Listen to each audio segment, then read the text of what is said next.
All right, let's jump right into this explainer. Today, we're putting on our financial analyst hats to break down the highly polarized investment thesis for IonQ. Look, right now, IonQ is easily one of the most intellectually fascinating and fiercely debated investments in the public tech markets. So we're going to put all the emotions and the hype aside, look purely at the data, and thoroughly analyze both the bull and the bear cases for this quantum pioneer. Because this right here is the absolute core question we have to answer today.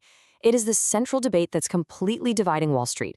We need to figure out how to separate the genuine scientific breakthroughs from all that emotional noise that constantly surrounds quantum computing. I mean, if they're just selling hardware, well, the math looks pretty terrifying. But if they're actually building an entirely new platform ecosystem, that changes the entire equation.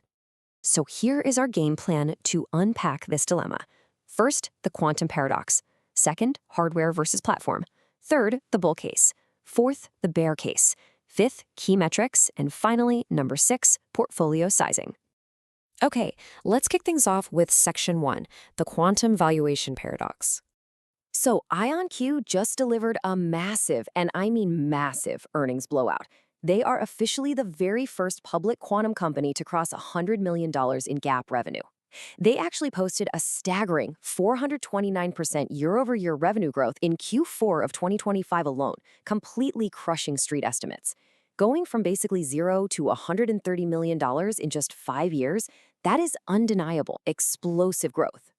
But contrast that incredible growth with their trailing price-to-sales multiple, 93x. Yeah, 93 times sales. That is an extreme valuation by literally any standard. What it means is that the market is already pricing in this massive, transformative future reality that is honestly probably still years away. You are paying a huge premium today for exactly what IonQ might become by, say, 2030 or 2035. And it gets even wilder. They paid out $312 million in stock-based compensation last year. Now remember, their total revenue is sitting at $130 million. So they are paying their employees 2.4 times what they actually earn from their enterprise customers. It's a jaw-dropping number, but it really highlights the brutal cost of acquiring top-tier talent in the quantum space right now. Moving on to section 2, hardware versus platform models. Everything really boils down to this fundamental comparison. If you sit down and evaluate IonQ strictly as a traditional hardware vendor, the stock is grossly overpriced. I mean, hardware companies just do not trade at 93 times sales. But if you view them as a platform company, in transition, one that's actively building out an ecosystem with sticky, multi-year contracts, highly recurring software margins, and tight vertical integration, well, suddenly that 93x multiple becomes a debate about future execution rather than just an obvious pricing error. Let's explore that optimistic side in section 3, the bull case. The bull case for IonQ is entirely built on foundational technological superiority. Their trapped ion technology is consistently hitting a massive 99.99% 2-qubit gate fidelity. And the real kicker? It operates at room temperature. This is no longer just some lab experiment. We're talking about true enterprise data center integration without the need for those massive, insanely complex, supercooled cryogenic chambers. The financial advantage of this specific architecture is absolutely immense. IonQ requires roughly $30 million in estimated bill of materials to build out their system. Compare that directly to their superconducting competitors, whose builds can cost upwards of $1 billion. Plus, IonQ's tech is completely free of rare earth materials. That right there is a massive economic moat. And that inherent hardware scalability unlocks their ultimate goal, becoming a fully integrated, full-stack quantum ecosystem. We aren't just talking about data centers here. With their recent acquisitions like Vector Atomic and Oxford Ionics, they are aggressively pushing into quantum networking, electronic qubit control, and sensing across basically all defense and commercial domains. Space, air, land, sea, they want to be everywhere. And fueling this massive ambition is a pro forma cash fortress of $3.5 billion with zero debt. At their current cash burn rate, that essentially guarantees they have over 11 years of runway. So whatever you happen to think of the business model itself, you can't deny they have the capital required to actually realize their roadmap without the constant threat of bankruptcy hanging over their heads. But we have to look at the other side. Section 4, the bear case. When we line up IonQ against pure-play peers like Rigetti and D-Wave, the contrast is stark. Yes, IonQ leads massively in terms of revenue and cash on hand.